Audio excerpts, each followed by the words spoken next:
지난 여름에 뵀던 것 같은데요. 다시 왔습니다. 여러분 만나서 반갑고요. 오늘 하나님이 주시는 간식, 송태훈 목사님은 주식, 저는 간식을 드시고 가시기 바랍니다. 우리의 견고한 신앙을 위해서, 또 우리의 성숙한 신앙을 위해서 우리 신앙인들이 사용하는 언어, 용어에 대해서 정확한 이해가 필요하다고 생각합니다. 우리가 굉장히 익숙하게 쓰는, 늘 쓰는 그런 단어지만은 그 단어가 다소 편협되거나 혹은 왜곡되어서 우리의 신앙의 성장을 막고 또 혹은 유혹을 받을 수 있는 그런 위험까지도 있기 때문에 우리가 이 단어에 대해서 정확한 이해를 갖는다고 하는 게 우리의 신앙에 굉장히 도움이 된다고 생각합니다. 자, 그래서 오늘 또 본문 말씀을 가지고 은혜라고 하는 단어에 대해서 저희들이 한번 그것이 무엇을 의미하는지 깊은 의미, 좀 더 폭넓고 그리고 바른 이해를 도울 수 있게 되기를 바랍니다. 은혜라고 하면 우리가 가지고 있는 이미지가 대체적으로 값없이 아무런 자격이나 노력 없이 주어지는 하나님의 선물, 이렇게 이해하고 있기 때문에 다소 좀 소극적이지 않나 하는 그런 생각을 갖습니다. 근데 이 은혜라는 단어를 성경적으로 살펴보면 의외로 굉장히 강하고 전투적인 의미를 가지고 있다는 것을 발견할 수 있습니다. 오늘 좀 그쪽 측면에서 보려고 합니다. 이 은혜라고 하는 것이 하나님께서 일방적으로 우리에게 주어지는 정말 아무런 자격이나 조건 없이 주어지는 하나님의 선물이지만은, 그러나 이 은혜 속에는 또 다른 강하고 그리고 전투적인 삶을 요구하고 있는 그런 의미의 단어라는 것을 여러분들이 함께 생각해 봤으면 좋겠습니다. 먼저 누가복음 2장 40절에 보니까 아기가 자라며 강하여지고 지혜가 충만하며 하나님의 은혜가 그의 위에 있더라, 이렇게 말씀합니다. 여기에서 예수님이 자라면서 강하여진다. 또 누가복음 1장 80절 세례 요한에 대한 이야기를 하면서 이렇게 말합니다. 아기가 자라며 심령이 강하여지며 이스라엘에게 나타난 날까지 빈들에 있으니라, 그렇게 기록합니다. 똑같이 강하여진다, 심령이 강하여진다. 그것이 하나님의 은혜가 그에게 머물러 있기 때문에 자라면서 심령이 강하여진다, 그렇게 말씀하고 있습니다. 자, 그래서 여러분들이 생각해야 될 것은 여러분들이 육신적으로 자라면서도 그렇지만 또 지적으로 또 육체적으로 여러분들이 성장해 가면서 또 신앙생활을 거듭해 가면서 여러분들은 계속해서 자라가게 하는 것이 하나님의 은혜 속에 있다는 것. 하나님이 우리에게 은혜를 베푸신 것은 우리를 자라가게 하기 위해서, 성숙해지기 위해서 하나님께서는 우리들에게 은혜를 베풀어 주셨다 하는 것을 생각해 보면서 오늘 여기에 있는 말씀 가운데에서 여러분들이 1절 하반절에 보면 하나님과 화평을 누리자, 이것이 오늘 첫 번째 생각해 볼 은혜의 대목입니다. 하나님과 평화를 누리는 것, 화평을 누리는 것이 바로 은혜다. 근데 여러분들이 생각하기에 하나님과 화평을 누린다고 하는 것은 어떤 의미에서 보면 굉장히 조용한 또 따뜻한 그런 이미지를 가질 수 있지만은, 그러나 이 화평을 가지기 위해서, 이루기 위해서 또 하나님과 화평을 이룬다고 하는 것이 진정한 의미가 무엇인가 하는 것을 같이 한번 생각해 보면 좋겠습니다. 하나님과 화평을 누린다. 여러분들이 마태복음 25장 40절에 보면, 제가 예를 들어서 말하는 겁니다. 여기에 임금이 대답하여 이르시되 내가 진실로 너에게 이르노니 너희가 여기 내 형제 중에 지극히 작은 자 하나에게 한 것이 곧 내게 한 것이니라 하시고 그랬습니다. 그러니까 이건 하나님과 화평을 누린다고 하는 의미는 우리 모두와 함께 화평을 누리는 것이 하나님과 화평을 누리는 것이다라고 말할 수 있습니다. 하나님 보이지 않고 여러분들이 실존적으로 여러분들이 경험하기가 쉽지 않은데, 하나님과 화평을 누린다고 하면, 그렇게 하나님과의 실제적인 화평이라고 하면 여러분들이 생활 속에 와닿지 않지만은, 그러나 지극히 작은 사람에게 하는 것이 곧 내게 한 것이다. 여러분들 바울이 됐던 사울에게도 나타나셔서 왜 나를 핍박하느냐, 네가 핍박하는 예수라고 말하는데, 예수님을 핍박한 게 아니라 그 예수를 믿는 자들을 핍박할 때에 핍박한다고 주님 말씀하시는 것 같은 이치기도 하고, 또 다른 면에서 보면 주기도문을 외우실 때에 우리가 우리의 죄를 사하여 준 것 같이 우리의 죄를 사하여 주옵시고라는 것과도 마찬가지로 이해할 수가 있습니다. 그렇죠? 여러분들, 이게 조건이 아니에요. 내가 용서해야만 하나님이 우리를 용서하신다는 조건이 아니라, 하나님이 용서하셨기 때문에 우리의 형제들과 용서하는 것을 통해서 하나님이 주신 그 용서의 은혜를 더 깊이 경험하게 하소서 하는 그런 기도와 마찬가지라는 것을 여러분들이 생각하셔야 됩니다. 자, 그러면 우리가 화평을 이루기 위해서는 서로 용서하는 삶을 살아가야 하는데, 서로 정말 화해하고 화목한 삶을 영위해 가야 하는데, 그 예로 사무엘상 24장 16절에서 22절까지의 말씀을 보면, 이 내용들을 집에 가셔서 다 읽으시고 저는 몇 절만 띄어서 여러분들에게 설명을 했으면 좋겠습니다. 17절에 다윗에게 이르되 나는 너를 학대하되 너는 나를 선대하니 너는 나보다 어렵도다. 네가 나 선대한 것을 오늘 나타냈나니 여호와께서 나를 네 손에 넘기셨으나 네가 나를 죽이지 아니하였도다. 사람이 그의 원수를 만나면 그를 평안히 가게 하겠느냐? 네가 오늘 내게 행한 일로 말미암아 여호와께서 네게 선으로 갚으시기를 원하노라. 20절 보라, 나는 네가 반드시 왕이 될 것을 알고 이스라엘 나라가 네 손에 견고히 설 것을 아노니라 그랬습니다. 여러분 잘 아는 내용이죠. 사울이 왕인데 사람들은 점점 더 다윗에게 기울어져 갑니다. 그래서 위기의식을 느꼈던 사울이 다윗을 죽이기 위해서 끝까지 추적을 하고 있는데, 그 위기 속에서 하나님이 역전시키셔서 다윗이 사울을 죽일 수 있는 그런 기회가 두 번이나 생겼는데, 그는 용서합니다. 그 용서함으로 인해서 나중에 이 사울이 다윗에게 하는 말이 너는 나보다 더 어렵다고 하면서 그의 마음속에 있었던 참된 지식이 여기에서 고백되어집니다. 나는 네가 반드시 왕이 될 것을 안다. 이거 쉬운 얘기 아니죠. 그렇죠? 여러분들, 현재 살아있는 왕이 자식 같은 다윗에게 너는 왕이 될 것을 내가 안다. 그 말은 굉장한 말입니다. 자, 아무튼 여러분들이 여기에서 다윗이 사울을 용서할 수 있었던 이유는 무엇인가 하면, 사울은 지금 자신의 힘으로 권력을 유지하려고 합니다. 그래서 군사를 동원하고 무기를 가지고 죽임으로써 자기의 자리를 견고히 하려고 하는 거예요. 세상의 모든 권력은요, 타인을 죽여서 자신의 권력으로 취하는 겁니다.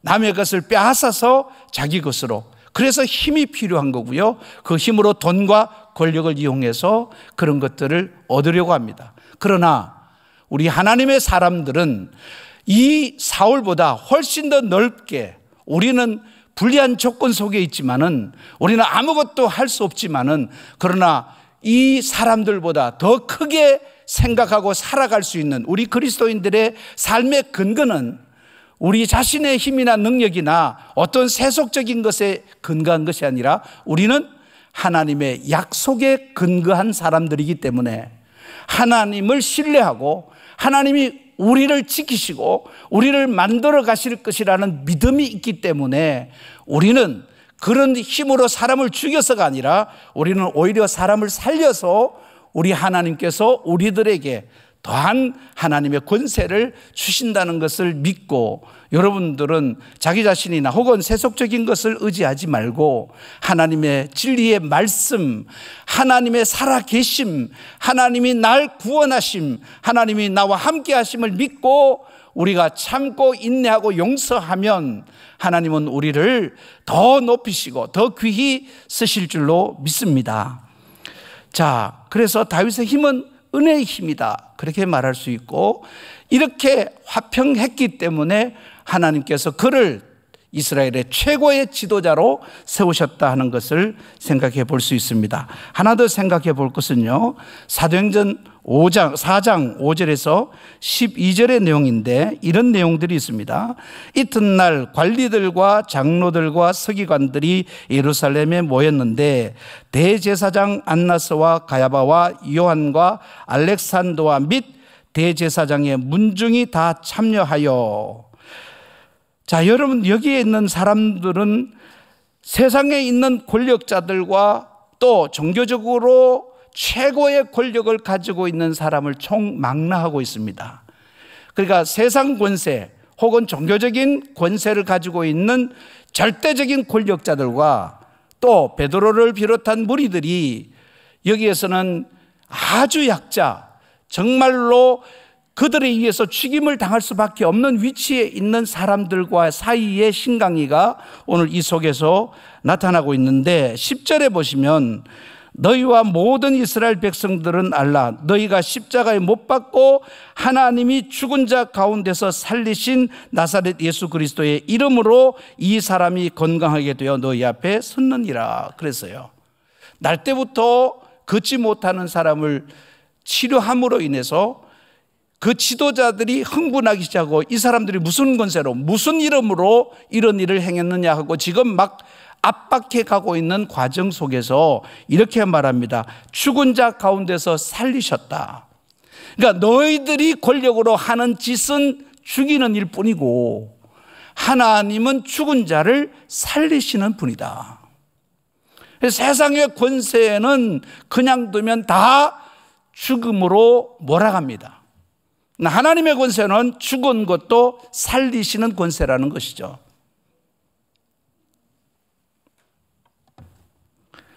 제가 너무 심각하게 얘기를 해서 그런지 여러분 표정이 다소 좀 무거워서. 예.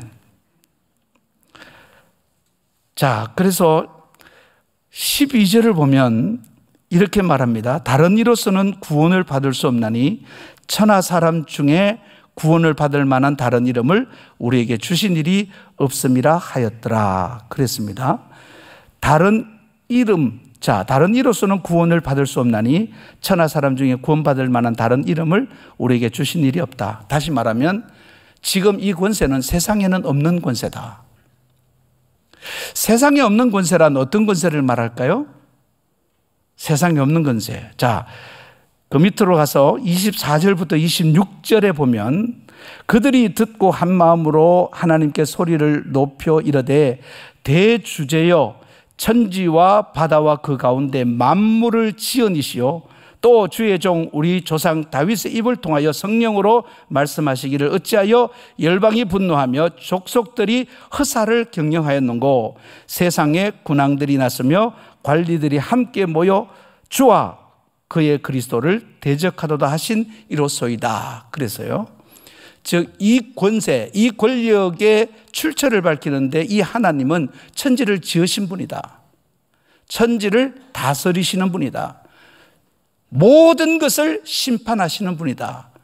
그들이 인식하고 있는 권력은 하나님의 권력인데 그 하나님의 권력은 세상을 만드셨고 그리고 지금도 통치하고 계시고 앞으로 심판하실 하나님이시기 때문에 이 권세는 세상에 준 일이 없다.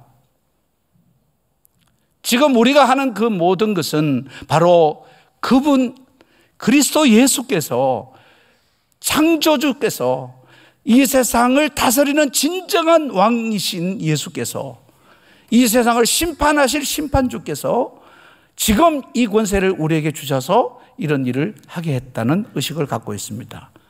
자, 그러면 여러분들 오늘 여기서 분명하게 생각하고 넘어갈 것이 무엇이냐 하면 우리는 다른 권세를 가지고 사는 사람들입니다. 창조주의 권세를 가지고 살고요. 여러분들은 정말 통치자의 권세를 가지고 살아가고 있고요.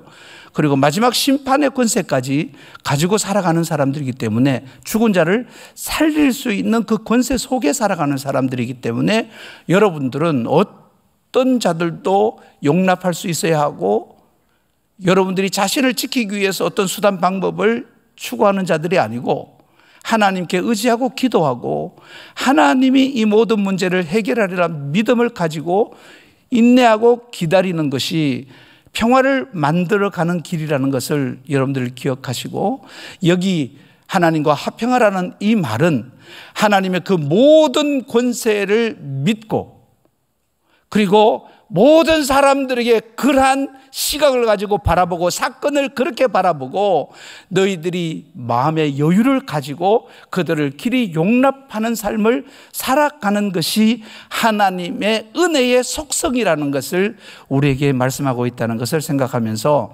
여러분들이 간단하게 은혜하면 우선 평화라는 말을 떠올리셔야 된다는 것입니다. 평화를 만들어 가야지. 왜? 우리는 하나님의 은혜 속에 사니까 누구하고도 평화를 만들면서 살아가야 한다. 말은 쉬운데요. 근데 한번 봅시다. 여러분들 로마서 12장 14절부터 21절에 보니까 너희를 박해하는 자를 축복하라. 축복하고 저주하지 말라. 가능해요? 불가능해요?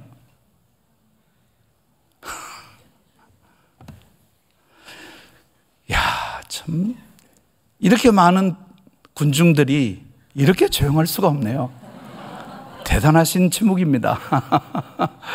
자, 불가능해 보이죠? 이 문제를 해결하는 것은요, 사람의 힘으로 되지 않습니다. 하나님의 권세로 가능한 거죠. 네. 여러분들 보세요. 정말로 이런 모든 것들을 하나님이 다스리시고 하나님이 허락하신 것이고 하나님이 우리에게 맡기신 것이라면 우리는 순종해야죠. 순종해야죠. 그러니까 굉장히 전투적이란 말이에요. 화평을 만들어 간다는 것은 나 자신과 전투 피 흘리기까지 싸우면서 여러분들이 실천해 가야 할 과제예요. 은혜라는 게 가만히 앉아서 받아먹는 공짜가 아니고 여러분들이 투쟁해서 정말로 이 진리의 말씀을 안고 자신과 싸워서 여러분들이 그 수준까지 자라가라는 것입니다. 하나님의 뜻은요, 여러분들에게 왜 아무런 자격도 따지지 않았느냐, 왜 하나님은 아무런 노력도 우리에게 요구하지 않았느냐, 여러분들이 그렇게 생각하지만 하나님의 계획 속에는요, 하나님께서 그런 은혜를 부어주셔서 하나님은 우리를 자기의 수준에 예수 그리스도의 장성한 분량까지 자라가게 할 하나님의 고집이 있었다는 것입니다. 은혜란 하나님의 고집이에요. 하나님이 기어코 너를 그 수준으로 올리겠다고 하나님께서 생각하고 계시기 때문에 하나님 우리에게 이렇게 무거운 숙제를 주시는 겁니다. 여러분 뭐 조금만 나한테 해를 끼쳐도 발끈 화를 내고 우린 그렇게 살아가는 정말 세속적인 사람들인데 하나님이 웬일인지 왜 너는지 우리에게 이런 대단한 사명을 우리에게 주셨네요. 하나님이 은혜를 베푸신 것은 이렇게 한번 살아볼래? 오늘 안 되지만 도전해 볼래? 그리고 네 평생의 기도의 제목으로 삼고 평화를 만들어가는 사람으로 성숙해질래? 하나님 우리에게 그렇게 기대하고 요구하고 계시다는 것입니다. 여러분들 이뿐만 아니라 여러분들 17절에 보니까 아무에게도 악을 악으로 갚지 말고 모든 사람 앞에서 선한 일을 도모하라. 할 수 있거든 너희로서는 모든 사람과 더불어 화목하라 그랬어요. 모든 사람과 더불어 화목하라. 내 사랑하는 자들아 너희가 친히 원수를 갚지 말고 하나님의 진노하심에 맡기라 그랬어요. 20절에 보니까 네 원수가 줄이거든 먹이고 목마르거든 마시게 하라. 그리함으로 네가 숯불을 그 머리에 쌓아놓으리라. 악에게 지지 말고 선으로 악을 이기라 그랬어요. 여러분들, 은혜는 우리에게 평화를 요구하고 있고, 여러분들은 그 평화를 통해서 하나님과 화평을 누려간다는 사실을 알고요, 내가 불화할 때 하나님의 그 친숙함이 느껴지지 않아요. 그 은혜로움이 우리에게 아무런 힘없이 저 구석에 처져 있단 말이에요. 그러나 여러분들이 이를 악물고 여러분 자신이 그리스도의 십자가를 생각하면서 주님은 이 자를 위해서 죽으셨는데 나도 정죄하지 않고 나도 다투지 않고 받아들이겠다, 참고 기다리겠다, 그런 마음을 갖는 것이 은혜 속에 사는 삶, 은혜가 요구하는 우리 하나님의 마음이라는 것을 여러분들 기억하시고, 이 설교를 들은 후부터 여러분에게 좀 도전이 되길 바랍니다. 저는 이거 굉장히 미루었거든요. 40년 미루었어요. 목사가 되면서 가장 걱정스러운 게, 저 여러분들 생긴 거 좀 전투적으로 생기지 않았나요? 송 목사하고 저 틀려요. 급하고 나름대로 정의감이 살아있고, 틀린 거는 눈 뜨고 못 보는 그런 스타일이기 때문에 원수가 많아요. 근데 이제 목회를 내려놓고 묵상하면서 보니까 하나님께서 제게 이렇게 요구하셨어요. 너 목회하면서 바르게 열심히 한다고만 했지 내가 원하는 걸 한 적이 없어. 그 주님 원하는 게 뭐예요? 성경에 기록해 놨잖아. 네가 하나님 앞에 예배드리러 오다가 어떤 사람과 불화하거든. 그걸 제단에 내려놓고 먼저 가서, 그 먼저라는 단어가 막 제 폐부를 찔러버렸어요. 먼저. 하나님이 이거 해놓고 목회하라고 그랬다. 이거 하면서 목회하라고 그랬다. 하나님, 너 설교자라는 걸 기대하는 것이 아니라 너 용서할 수 있는 사람, 너 화목할 수 있는 사람 되기를 원했는데 40년간 그 숙제를 미루었어요. 너무너무 후회가 되는 거예요. 너무너무 후회가 되는 거예요. 제가 우리 송 목사를 사랑하고 존경하는 것이, 송 목사하고 저하고 초등학교 동창부터 시작해서 대학원, 미국 유학까지 같이 했어요. 징그럽게 따라다닙니다. 그 넓은 미국에서 제가 백화점에 쇼핑을 하러 갔는데 거기서 송 목사 만나고, 용산역에 갔는데 만나고, 뭐 아무튼 무슨 인연이 그리 질긴 인연이 있는지 모르지만 송 목사에게 제일 부러운 건 뭐, 저 친구는 원수가 없어요. 저는 너무 뭐 군대로 있어요. 저는. 그런데 지금 연습하고 있습니다. 지금. 그래서 마지막 제가 하나님 앞에 설 때는 송 목사 수준이라도 돼야 되겠다, 그런 생각하고 있어요. 사랑하는 성도 여러분, 여러분들 오늘 무엇보다 먼저 해야 될 일, 여러분 남편하고 화해하세요. 네. 자식하고 화해하고 부모님하고 화해하고 형제들과 화해하세요. 가족도 안 되는데 이웃이 되겠어요? 야, 목사님 말 마세요. 가족이 더 어려워요. 이게 아는 게 무섭다고. 남이면 그냥 대충 형식으로도 하지, 이건 날마다 얼굴 맞대면서 너무 징그럽고 힘들어요. 그럴 수 있습니다. 그렇지만 여러분들, 은혜라는 단어를 떠올릴 때 부끄러워야 되고요, 은혜라는 단어를 들을 때 주님이 십자가에 죽으셔서 나와 화평케 하셨다는 것, 그것을 생각하면서 여러분들 평화로운 삶을 살아갈 수 있는 축복의 자리에 들어오시기를 축복합니다. 두 번째로 보니까요, 3절에 갑자기 우리가 환난 중에도 즐거워한다는 말이 나와요. 은혜로 들어간다는 말은 환난으로 들어가는 것입니다. 어떤 성도님이 제 아내하고 상담을 하는데 집안에 우환이 너무 많다는 거예요. 너무너무 뭐 직장의 문제부터 시작해서 남편과의 문제, 자녀와의 문제, 건강의 문제, 교통사고, 이게 막 겹쳐서 오는 거예요. 그러니까 이렇게 말하는 거예요. 사모님, 제가 하나님 앞에 벌 받나 봐요. 여러분, 성도가 받을 벌이 있나요? 그 벌은 누가 받으셨어요? 예수님 다 받으셨어요. 우리는 벌은 없습니다. 우리는 징계는 있죠. 근데 징계라고 하는 것은요, 파이디온이죠. 예. 그것은 아이가 자라가는 걸 말해요. 교육 훈련을 말해요. 그러니까 여러분들에게 찾아오는 환난은요, 벌이 아니라 숙제예요. 여러분들이 그걸 해냄으로 성숙해질 수 있기 때문에 하나님 우리에게 환난을 주시는 거예요. 환난은 참 고마운 거예요. 그래서 오카노 목사님이 환난을 위장된 축복이다, 그렇게 말하더라고요.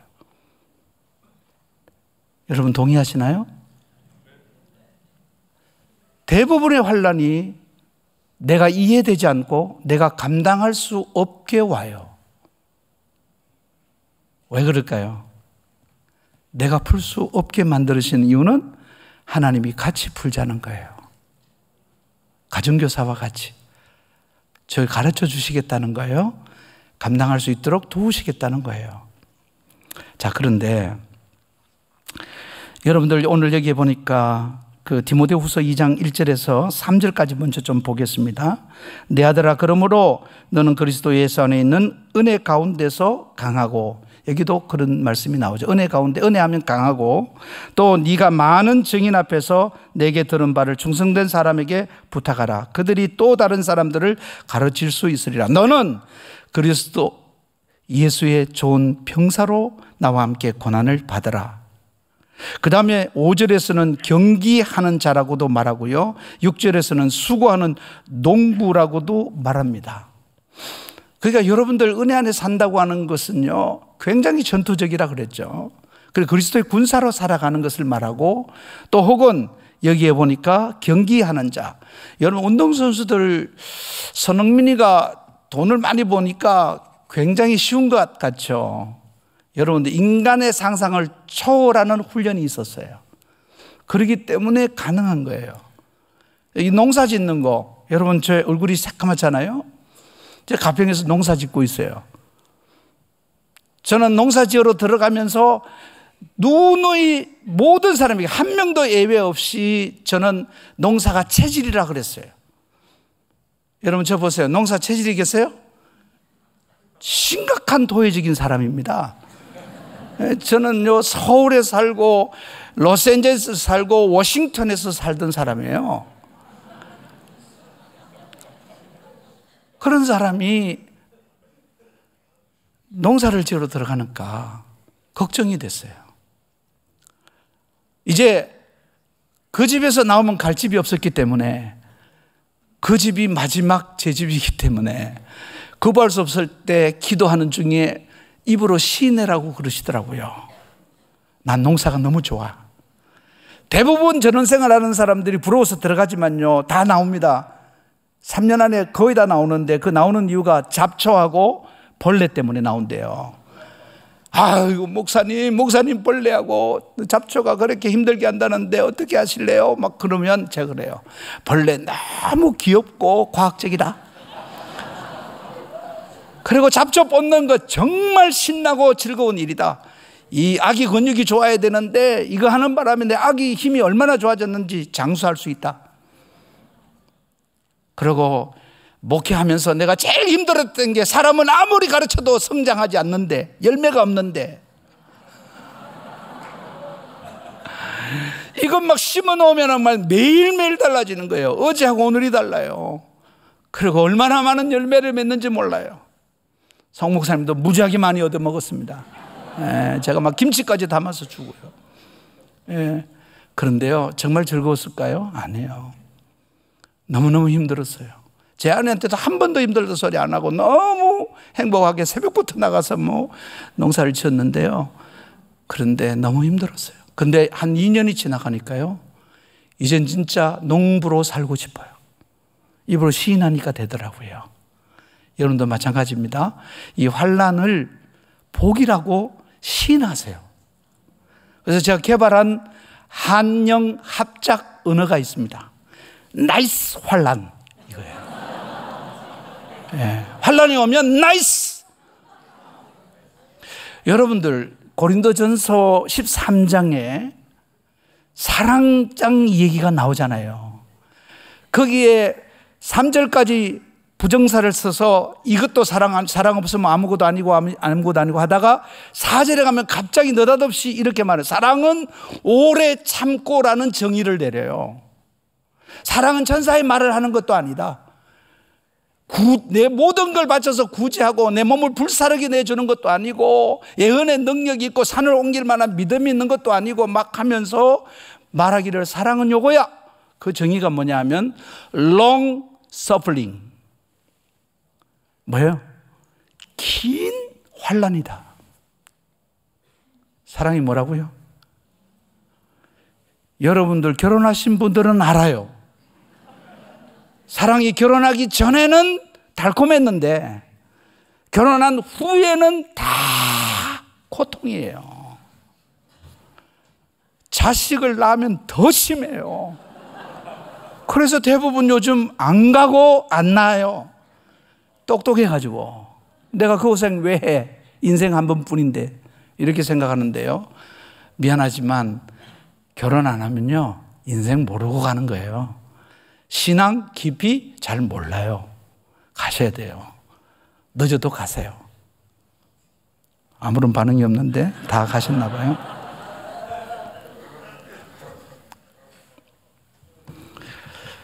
그러면서 마지막에 얘기합니다. 7절에 가면 모든 것을 참으며 모든 것을 믿으며 모든 것을 바라며 모든 것을 견디느니라.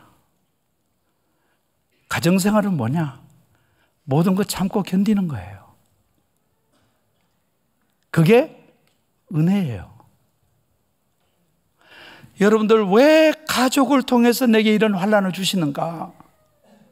하나님께서 나를 그리스도를 닮아가는 장성한 분량으로 성숙시키기 위해서 주셨어요. 그 숙제를 하셔야 되는 거예요. 해내야 되는 거예요. 자라가셔야 됩니다. 여러분, 제가 좋아하는 말 중에서 다른 사람과 자신을 비교하지 말고 어제의 나와 자신을 비교하라. 저는 이 말을 굉장히 좋아합니다. 딴 사람을 보고 비교할 필요 없어요. 송 목사하고 저하고 비교하면 늘 속상해요. 그런데 어제의 나와는 해볼만 해요. 해볼만 해요. 그래서 조금씩 자라서 전 제 아내한테 약속을, 내가 마지막 죽을 때는 가장 멋있는 남자로 죽을게. 늙은이가 뭐 그리 멋있을까? 아니에요. 우리 아버님이 그러셨어요. 우리 아버님 평생을 볼 때 돌아가시기 1년 전부터 말기암을 앓으시면서 천사 같은 삶을 살다가 가셨어요. 야, 신자는 저런 자들이구나. 예수 믿으면 저렇게 훌륭해지는구나. 예수 믿으면 저렇게 평화롭구나. 아, 그 무서운 가나움이 온몸을 휘감아도 고통 한번 느끼지 못하고 감사하고 천상의 얼굴을 하고 돌아가시는 모습을 저는 봤기 때문에 저도 그렇게 그 길을 가고 싶은 거예요. 여러분, 싸우고 인내하셔야 됩니다. 가정생활 전투여야 합니다. 여러분들이 에베소서 5장에 보면 뭐 부부 얘기 나오고 여러분 자녀 얘기 나오고 교회 얘기 나오고 세상 얘기 나오잖아요. 종과 주인 뭐 이 나오잖아요. 그 얘기들 끝에 6장에서 하는 말이 전신갑주를 입으라 그래요. 구원의 투구를 쓰고 뭐 여러분들 의의 흉배를 붙이고 진리의 허리띠를 띠고 복음의 평안의 신발을 신고 믿음의 방패를 가지고 말씀의 금을 가지라 이렇게 말해요. 다시 말해서 여러분들 부부관계도 전쟁이라는 거예요. 농사 짓듯이 농부가 수고하듯이 하라는 거예요. 경주하는 자처럼 인내하면서 훈련하면서 감당해 나가라는 것입니다. 얼마나 힘들면 하나님께서 전쟁터다 그랬을까요? 여러분들 진짜 가정이 전쟁터잖아요. 교회? 여러분들 3일교회 나오는 성도님들 어떤 면에서는 좀 불행해요. 왜냐하면 싸울 일이 없어요, 여기는. 네, 여러분들 바깥에 다른 교회들 얼마나 무시무시한지 압니까? 교인들이 늘 고민하는 거, 저하고 상담하는 거, 언제 교회를 떠날까? 연말까지. 뭐 이러면서 1월달 되면 사라지는. 교회 힘들어요. 여러분, 세상은 만만합니까? 직장 사표 늘 쓰고 다니고, 여러분 얼마나 힘들게 해요. 그런데 하나님은 감당하라고 그래요. 마지막 세 번째로는요, 은혜는 인내로 연단하는 것이다. 좀 인내 이야기를 하고 싶어요. 인내. 다만 이뿐 아니라 우리가 환난 중에도 즐거워하나니 이는 환난은 인내를, 인내는 연단은 소망을 이루는 줄 알미로다 그랬어요. 환난은 인내를. 이 말은요, 자세히 살펴보면요, 하나님이 내 환난을 도와주겠다는 거예요. 그냥 구경하겠다는 거예요. 여러분들 어려움 당하는 사람에게 가장 듣기 싫은 말이 뭐냐면 참으라는 거예요. 너나 참어. 너 내 입장 대봐. 이러거든요. 근데 하나님이 그러시니까 이거 하나님한테 대들 수도 없고, 왜 인내하라고 그래요? 해결해 주시지. 여러분들 기도하는 이유 뭐예요? 그 환난이 사라지기를. 하나님은 그 환난 사라지면요, 또 다른 환난 줍니다. 옛날에 우리 어머님 늘 그랬어요. 경상도 말로 야야 야시 피하면 범 만난대이. 이게 무슨 여우를 피하면 호랑이를 만난다. 피한다고 되는 게 아니다. 맞서 싸워서 감당해내야 된다. 그렇게 가르치신 거예요. 성경이 똑같아요. 그래서 인내하라고 말씀합니다. 여러분들 야고보 사도에 대해서 어떻게 생각하는지 모르겠는데, 이 마르틴 루터는 이 야고보 서신을 찌푸라기 서신이라고 그랬어요. 이게 우리 종교개혁자들의 후손들은요, 야고보서를 조금 우습게 합니다. 왜냐하면 행함이 없는 믿음은 죽은 믿음이라고 이렇게 말함으로써 대척점에 서 있는, 믿음으로 말미암아 어려워진다고 하는 이 교리와 맞서 있는 것처럼 그렇게 생각하는 사람들이 들어 있습니다. 그런데 그렇지 않아요. 여기 성경에 보니까 야고보서 1장 1절에서 3절 야고보서인데 이렇게 말합니다. 하나님과 주 예수 그리스도의 종 야고보는 흩어져 있는 12지파에게 문안하노라. 내 형제들아, 너희가 여러 가지 시험을 당하거든 온전히 기쁘게 여기라. 이는 너희 믿음의 시련이 인내를 만들어내는 줄 너희가 알미라고 시작했고요. 마지막 5장이거든요. 그 5장에서도 말하기를 5장 7절에서 11절에 그러므로 형제들아, 주께서 강림하시기까지 길이 참으라. 보라, 농부가 땅에서 나는 귀한 열매를 바라고 길이 참아 이른 비와 늦은 비를 기다리나니 너희도 길이 참고 마음을 굳건하게 하라. 주의 강림이 가까우시느니라. 10절, 형제들아, 주의 이름으로 말한 선지자들을 고난과 오래 참음의 본으로 삼으라. 보라, 인내하는 자가 우리가 복되다 하나니 너희가 욥의 인내를 들었고 주께서 주신 결말을 보았거니와 주는 가장자비하시고 긍휼히 여기시는 이시니라. 아멘. 처음과 끝이 인내하라는 얘기예요. 인내가 얼마나 중요한지. 이 야고보는요, 초대교회 사도행전을 보면 가장 권위 있는 지도자예요. 그래서 어떤 율법주의자들과 다툼이 생겼을 때에 모든 사도들이 야고보의 말로 결론을 내려요. 그리고 기둥 같은 사도라고 고백해요, 바울도. 그렇게 중요한 분이었고요. 정말 사도 중에 사도라고 여겨요. 그런데 이분이 처음도 마지막도 성도들에게 부탁하는 것이 인내하라는 것입니다. 결국 여러분들이 은혜하면 환난이 떠오르셔야 되고요. 환난 오면 나이스. 안 돼? 한번 같이 한번 해봅시다. 우리 졸리기도 한데 한번 합시다. 나이스 환난 한번 합시다. 시작. 나이스 환난. 저보다 작아 어떻게? 자, 다시 한 번만 더 합시다. 나이스 환난. 예, 환난. 그건 감당할 수 있는 축복입니다. 근데 나 혼자는 풀 수 없어요. 하나님과 같이 풀어야 돼요. 그 같이 푸는 데는요, 여러분들이 에베소서 6장에 보면 하나님 뭐 전신갑주 입는 것 설명하는데 말씀과 그 다음에 기도예요. 두 개가 무기입니다. 말씀과 기도는 하나님이 우리에게 주신 선물이요, 이것은 우리에게 주신 은혜입니다. 그래서 여러분들 모든 환난은요, 은혜 안에 답이 있습니다. 말씀 안에 답이 있습니다. 그 기도 안에 답이 있습니다. 이거 제가 간증하려면 수도 없거든요. 저는 환난을 그렇게 이겨냈어요. 제 인내심으로는 도저히 감당할 수 없는데 말씀이 해석되면 그대로 이기고요, 기도하다가 성령이 내 마음을 바꾸시면, 생각을 바꾸시면 그 모든 어려웠던 짐이 사명이 되더라고요. 바뀌더라고요. 그러니까 여러분들은 하나님 기도에 빽이 있단 말이에요. 말씀에 빽이 있단 말이에요. 말씀이 없으니까 힘든 거예요. 기도가 없으니까 힘든 거예요. 그러나 말씀이 있으면 나이스, 기도가 있으면 나이스. 왜? 이걸로 더 크니까. 이 풍랑 인연이야 더 빨리 가니까, 더 좋아지니까, 평화를 얻게 되고, 여러분들 정말 풍성한 그리스도인의 삶을, 이 땅에서 천상의 삶을 누리게 하시겠다는 게 하나님의 약속이거든요. 이건 오늘 설명할 시간이 다 없어서 지나가고 결론을 맺도록 하겠습니다. 전동훈, 류사라라는 춘천의 부부가 있어요. 51세고 여자분이 44세인데 작년에 7째를 낳았어요. 7째를 낳았어요. 이 사람 대통령상 받아야 됩니다. 사라라는 거 보니까 그리스도인 같아요. 그런데 기자들이 물었어요. 아니, 애들이 이렇게 많은데 또 아기를 낳았으니 얼마나 힘들어요?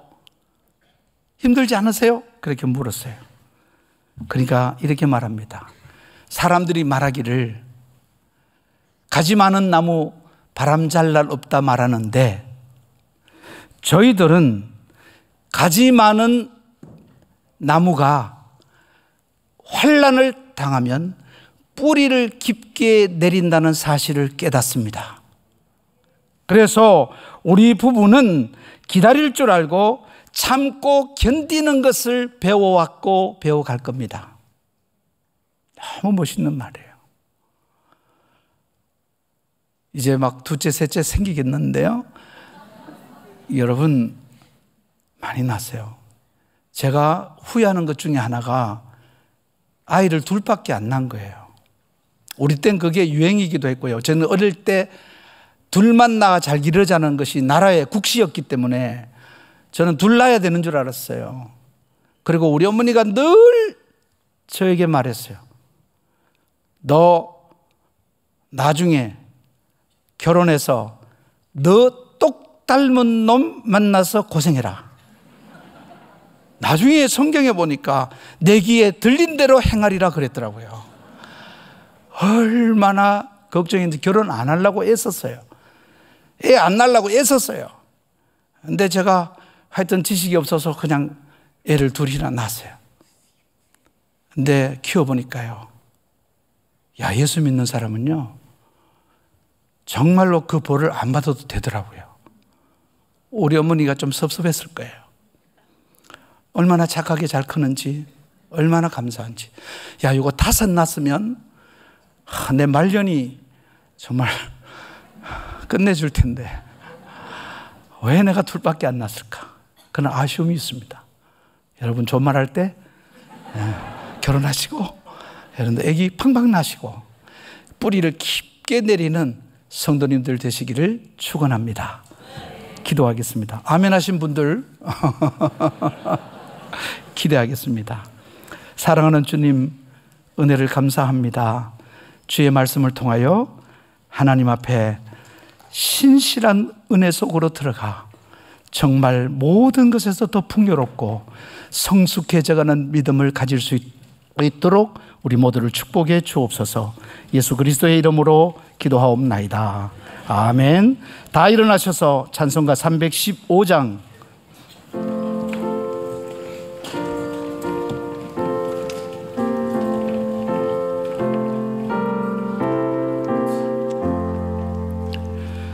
내 주 되신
때까지 내 할 말 숨질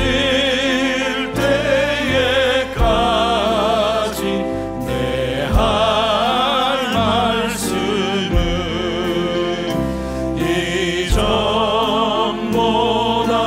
더 사랑합니다.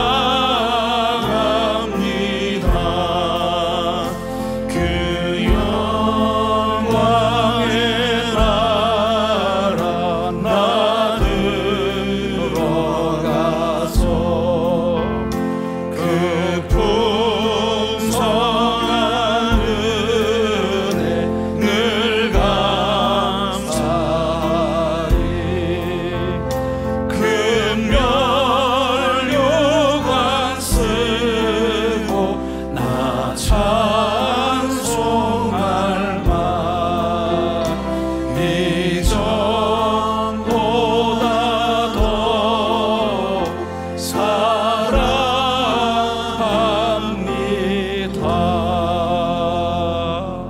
아멘.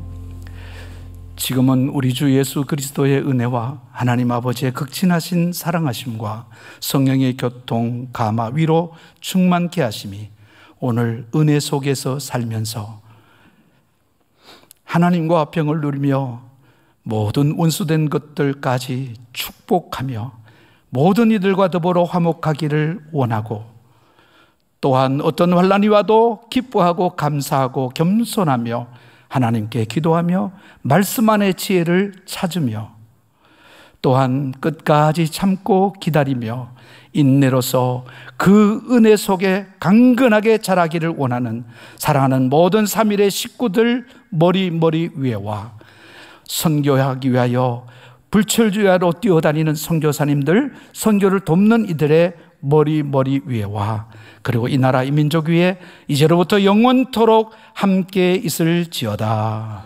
아멘.